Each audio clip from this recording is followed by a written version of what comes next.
Hey, what's up guys, the Strong Boys 19 here, and today we're going to be going into the next album into the Black Sabbath discography.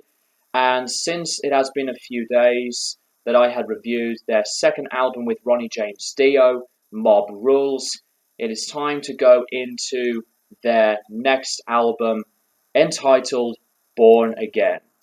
So Born Again was released in 1983 and it is the follow-up to Mob Rules back in 1981. After the release of their previous album and the tours to promote the album, Dio decided to leave Black Sabbath, and their drummer at the time, Vinny, decided to stay with Dio, and Dio decided to launch his own solo career. So this means that Black Sabbath once again had to find a different vocalist, and they had been auditioning different people, including Led Zeppelin's Robert Plant to Whitesnake's David Coverdale. There was an audition tape of a singer by the name of Michael Bolton, but they went to their manager Don Arden, and he recommended ex-Deep Purple vocalist Ian Gillian, because he was out from Deep Purple for some time, because Glenn Hughes was with Purple. Iommi decided to talk about it with Gillian whilst they met at a pub, drinking alcohol, and Gillian didn't know that he accepted his role as the new frontman in Black Sabbath the next day after he got the call.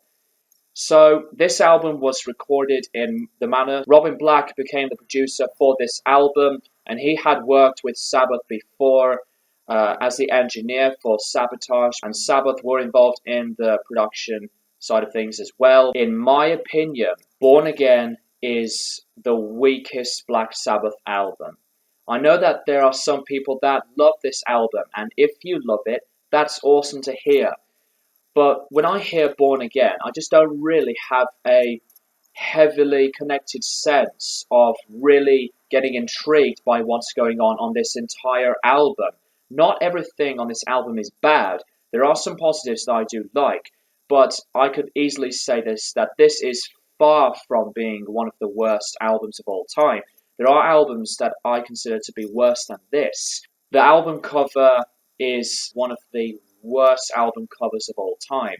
I just really dislike it from the moment I had seen it. The album's cover was curiously by Steve Crusher Jewell, based on a black and white photocopy of a baby photo published in a 1968 magazine.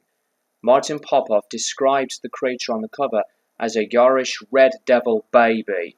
Billboard has said that he personally hated the album's cover, and according to him, Ian Gillian told the press that he vomited when he first saw it.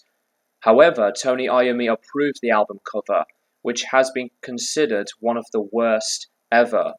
Ben Mitchell of Blender called the album cover awful. The British magazine Kerrang ranked the cover in second place, behind only the Scorpions' Love Drive, on their list of the 10 worst album sleeves in metal hard rock. The list was based on votes from the magazine's readers. NME included the sleeve on their list of the 29 sickest album covers ever.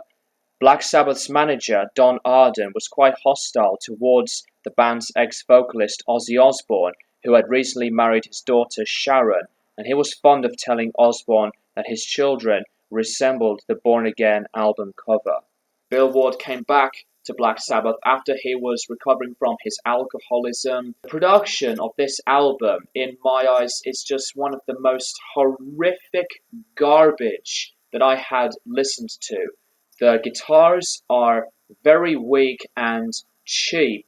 The drums are very muffled, and the sound of the cymbals uncomfortable. And same with the bass, which is non-consistent. It's just sometimes inaudible. A very bad, messy slop of a produced Black Sabbath album. The positives on this album. There are some tracks on it that I do like, of Disturbing the Priest, Born Again, and Hotline, and I even did like the track of Stonehenge. Jeff Nichols became as consistent with Sabbath on his own keyboard role, with Sabbath's music. A lot of the lyrics were written by Gillian. They were based on the different surroundings, like on the opening song Trash, which was based that Gillian was driving Bill's car at a race at high speed and then he trashed it. There are some alcohol mentions in the track as well, like tequila. The song Trashed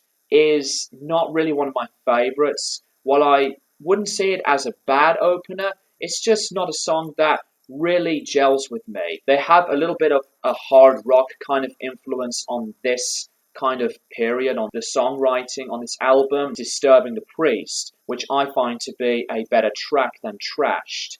Lyrically, it was based when Sabbath were rehearsing at very, very loud, high volumes, and there was a church, and the priest told the band to stop rehearsing while he was practicing with the choir, and he was telling the guys which days that he was practicing with the choir inside his church. Gillian and the priest went to the bar the next few hours after that. But this song has some insane, very high, menacing vocals from Gillian. Just one of his highest pitches screams he had ever put on tape.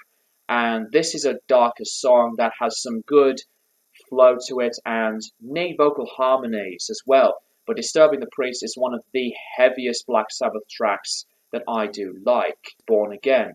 My favourite track on this record. It is the slowest one on a very weary kind of mood, but I really like the pacing of it, and this has some of the better lyrics that Gillian had been writing, in my opinion, and I do like his vocal performance. Very dark with some really, really good atmosphere, and I do like the sound of the keyboards on this track as well. It brings it, some more texture and some awesome guitar solos. Hotline, which is like Trashed in a way, it's like on a hard rocky kind of sound, but Hotline is on a very gritty and a dirgy kind of sound. The flaws that I had with this album, besides the production and the album cover, some of the lyrics that Gillian wrote are some of his weakest, like on the tracks Zero the Hero, which I just really cannot get into what's going on.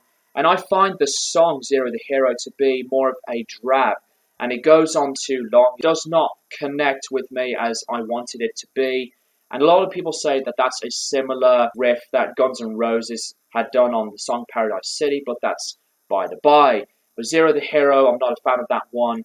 Another track that is okay, which is like the punkiest song on here, called Digital Bitch. I wouldn't see it as good as Disturbing the Priest and the other songs I liked on here. Some people say that the lyrics were based on Sharon Osbourne now, married to Ozzy Osbourne, but if that's the way they want to put it, then that's fine by me. Keep It Warm is a song that I am not a fan of either.